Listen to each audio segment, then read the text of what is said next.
Le drame des migrants se raconte parfois dans des spectacles. Sur le vieux continent, en France, à Draveil, dans l'Essonne, un spectacle de danse retrace l'histoire d'un homme qui a vécu la traversée de la Méditerranée. Notre journaliste Georgie Esbeck y est allé pour nous. Récit de Caroline Lambolé. C'est par la danse qu'ils ont pu s'évader. Alors qu'ils étaient en détention, ces deux danseurs maliens ont créé une pièce qui parle d'enfermement et d'affranchissement. Elle représente vraiment la prison. Elle représente la prison. Nous, en tant que jeunes, quels sont les chemins qu'on traverse avant d'être adultes? Et il faudrait savoir qu'un jour, on sera adulte et on va regretter nos actes passés. Et aujourd'hui, nous qui avons été en prison, qu'est-ce que nous, on peut donner comme conseil?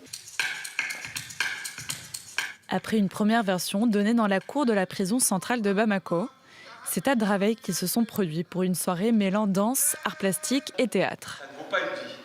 Moi, je veux arriver vivant. Mais tu es blanc. Personne ne te croira.